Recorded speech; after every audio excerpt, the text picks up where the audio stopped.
I'm in my studio and about to go into the darkroom, do some work, and I thought I would give a more detailed tour of the darkroom, and I will take you step by step, basically the basics of what I do when I'm in there, and all the way to what a print looks like. And if you're all interested, follow me. Alright, I'm going to give you a tour of my darkroom. I've been in there part of the day, and I'm going to show you how it works. So let's go right on ahead.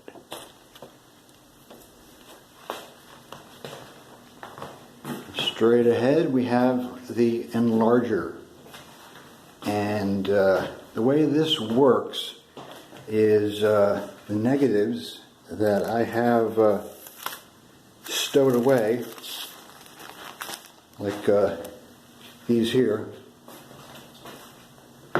These are all negatives from my shooting in Central Park, and I take one of these strips and it goes inside here, this tray right here,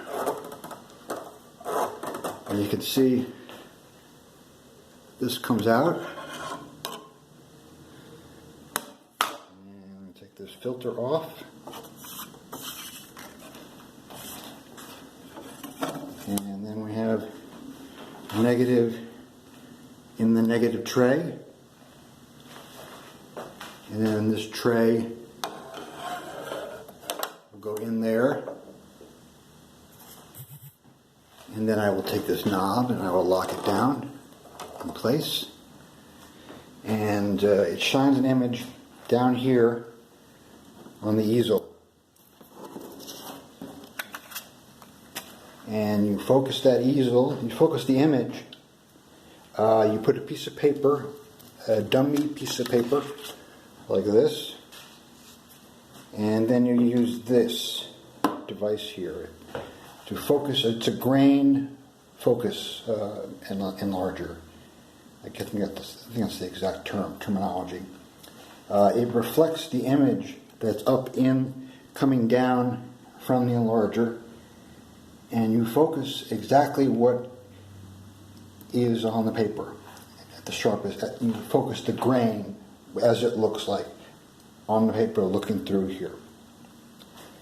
And then when that's focused, you're ready to go. There's other things you can set. If there's a lens right there, I don't know if you can see it. The lens, you set your f-stop. And up here we have 3 settings for filter for paper. If you can see there, the Kodak, Ilford, and Agfa. So I have it set on Ilford. And then you set the contrast for the shot, for the exposure. And then over here, this is the timer, and you have seconds that you can basically time out the exposure as far as how long the light is going to hit the paper, and it all depends on figuring out through a test strip.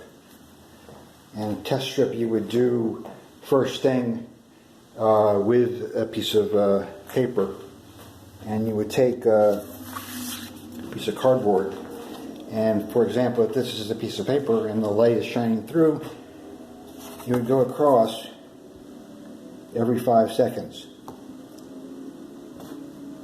and it would give you an exposure that is across the board of from 5 seconds up to say like 20-25 seconds, depending on how long you hold it for. And then you would determine by looking at that, once it's developed, your correct exposure. And to be honest, I don't mess too much with that. I kind of guesstimate. That's just my way of doing it. I kind of go by what I've done on prior days. And so once you have the paper exposed, you come over to the chemicals. And you got a row of chemicals here, and the last one is water. So the first one is the developer, then the stop bath, then the fixer, and lastly is water. And you can see that they're yellowish, and that kind of means that they've been left outside in the air a little too long, and they oxidize. The chemicals have a certain lifespan, and what happens is that they don't develop the film properly. So you have to be careful with that.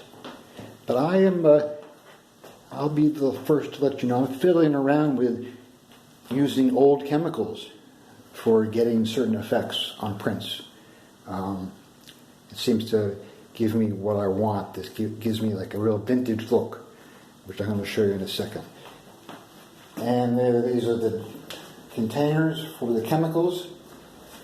And then you can see some in the back, the old chemicals that I might use. And here we have, I have two papers that I'm using. An 8x10 and a 9x12. And I have this is a dead hard drive. And that's holding it down so that the boxes don't flail open. And in the darkroom, you're allowed safe lights. This light and this light are coated so that you can see what you're doing, but they don't expose the film. They're safe. That's why they call it safe lights, because you can work in a dark environment with them.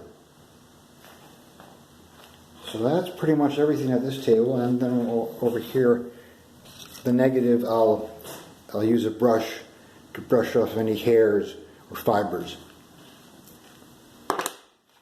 So I come over here, and all my supplies, some more negatives. These are containers for mixing the chemicals. It comes in a concentrate, and you have to mix it in a certain amount with water. Alright. And then here today, this is what I did today. These are prints of Central Park Polaroids. And you can see here that this one came out pretty well, and this one was a little too light, because I didn't do a test strip, so I had to do it again. And then these two are the same. These are the same people, but different shots. And these are years ago. And what I'm finding out is that people who know Central Park Polaroids have seen the images on Facebook. But for the first time ever that I'm actually printing them on photographic paper. And I'm seeing something that I've never seen before, because I'm so used to seeing a digitalized scan image of a negative. This is not. There is no digital components to any of this, and I am having a hard time with it. And sometimes I see the effects, and I'm like, wait, is that what I really did? I don't know. And it is uncomfortable. I'm not used to it.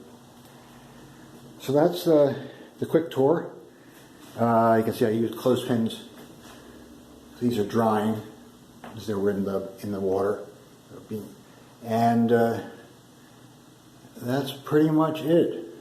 And I hope that I'm going to continue to do this, and maybe I think the long game is a show of prints from Central Park Polaroids.